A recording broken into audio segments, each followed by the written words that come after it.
Hello everyone, welcome back to my channel. तो मैं बहुत दिनों बाद वीडियो बना रहा हूँ। एक्चुअली मैंने पढ़ाई स्टार्ट कर दी थी पहले ही, थोड़ी थोड़ी करके मैंने पढ़ाई स्टार्ट कर दिया था। बट मैंने मेरा ये सेकंड ड्रॉप है, तो मैं एक्चुअल में मैंने कॉलेज ज्वाइन कर लिया है। तो मुझे कॉलेज के साथ साथ ही मैं पढ़ाई करूँगा।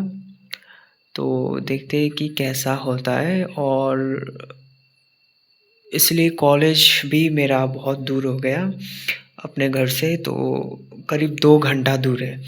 तो मुझे कॉलेज के पास में एक रूम मिल गया, वहीं पर मैं रेंट में रह रहा हूँ अभी।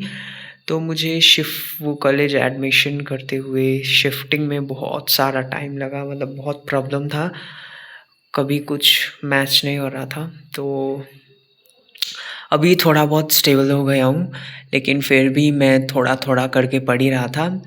तो आज आज से मैं रेगुलरली वीडियो मैं ब बोलता तो हूँ कि रेगुलरली वीडियो बनाऊँगा, लेकिन फिर भी मैं इनकंसिस्टेंट रह जाता हूँ। ऐसा नहीं है कि मैं नहीं पढ़ता, लेकिन मैं पढ़ता हूँ, बस वीडियो बना के नहीं डालता। और उतना ज़्यादा भी नहीं पढ़ता। मतलब मुझे वीडियो तब बनाने का मन करता है जब मैं बहुत अच्छे से प्रोडक्टिवली पढ़ाई करूँ। लेकिन आई नो प्रोडक्टिवली एवरीडे तो नहीं हो पाएगा, लेकिन फिर भी आपको कंसिस्टेंट रहना पड़ेगा। तो बेसिकली सुबह की शुरुआत मैंने फ़िज़िक्स से करी थी, यूनिट्स एंड मेज़रमेंट्स। तो मैं फिर से वापस बेसिक्स से चल रहा हूँ, ताकि मुझे बाद में एडवांस लेवल क्वेश्चन करने में प्रॉब्लम ना हो। क्योंकि देखो भाई, नीट एग्ज़ाम हो गया, फिर उसके बाद 2026 में रीनीट भी हो गया। और रीनीट होने के बाद तो मतलब बहुत सारा मतलब स्कैम वगैरह हो गया, ऐसा आ रहा था सामने सुनने को। और बहुत सारे स्टूडेंट हैं जो कि प्रोटेस्ट पर निकले हैं, एंड उनके मुताबिक उनके साथ स्कैम हुआ है, ओएमआर स्कैम, कि उनको गलत मिला है अपना ओएमआर शीट। तो पता नहीं क्या क्या हुआ है, लेकिन फिर भी रीनीट 2026 में फ़िज़िक्स का पेपर टफ था। एंड 2025 का नीट का पेपर तो किसको नहीं पता भाई, बहुत ज़्यादा टफ था। क्योंकि 2024 में नीट का पेपर लीक हुआ था, तो 2025 में फ़िज़िक्स का पेपर टफ आया था। इस बार नीट का पेपर लीक हुआ था, तो रीनीट हो गया, लेकिन उसमें भी फ़िज़िक्स का पेपर टफ आ गया था। सो अगले साल क्या होगा ये किसी को भी नहीं पता। तो फिर भी मैं अपना फ़िज़िक्स स्ट्रॉन्ग करूँगा। तो मैंने शुरुआत किया है यूनिट्स एंड मेज़रमेंट से, ऑफ कोर्स ये बेसिक सा चैप्टर। तो मैंने बस लेक्चर लगाया है अलग सर का, बस इतना ही। थोड़ा बहुत मैंने नोट्स बना लिया,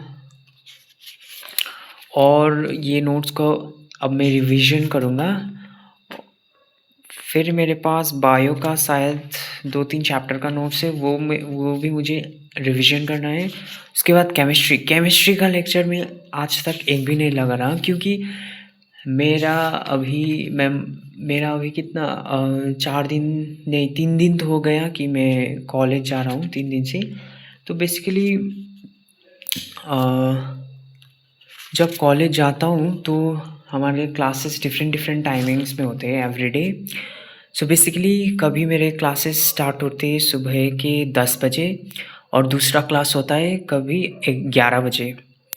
लेकिन जैसे कि आज मेरा क्लास था सुबह के 10 बजे, पहला क्लास, फिर दूसरा क्लास था 2 बजे, फिर 3 बजे।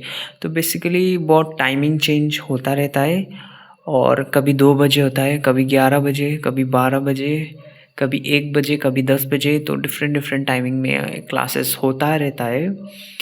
तो इसलिए मुझे लगता है कि मैं मैनेज कर तो नहीं पा रहा हूँ, लेकिन फिर भी मेरा अभी 3 दिन ही हुआ है, तो मैं धीरे-धीरे करके खुद को स्टेबल कर कर रहा हूँ। एंड तो बेसिकली मैं सुबह को फ़िज़िक्स पढ़ रहा हूँ, रात को मैं बायो पढ़ने की कोशिश करूँगा। एंड जो आफ्टरनून का पीरियड होगा, वहाँ पर मैं कोशिश करूँगा कि मैं केमिस्ट्री के लेक्चर्स लगाऊँ, क्योंकि मुझे लगता है कि केमिस्ट्री एक्चुअली मुझे लगता है कि बेसिकली हमें तीनों सब्जेक्ट को बराबर लेकर चलना चाहिए।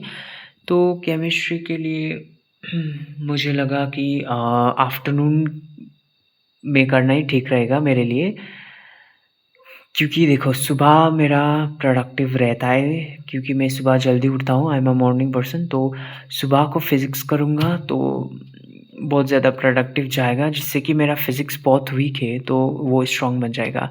रात को तो मैं बायो का अच्छे से पढ़ ही लूँगा, रट्टा मारना है तो वो भी कर लूँगा।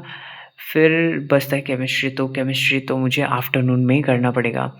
तो बेसिकली मैंने नोट्स बना लिया है, अब रिविज़न करना है, क्वेश्चन प्रैक्टिस भी करनी है।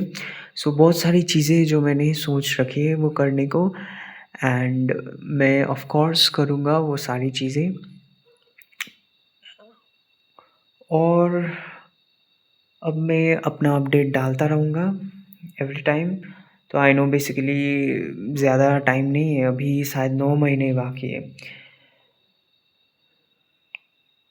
तो 9 महीने में अगर हो सकता है सिलेक्शन, अगर हम कंसिस्टेंट रहे तो मेरे हिसाब से। लेकिन देखते हैं क्या होता है। मेरे डेस्टिनी में क्या लिखा है वो तो अब किसी को पता नहीं, लेकिन मैं अपनी तरफ से बहुत अच्छे से कोशिश करूँगा, वरना लाइफ में रिग्रेट रहेगा कहीं न कहीं कि मैंने ट्राई किया ही नहीं था।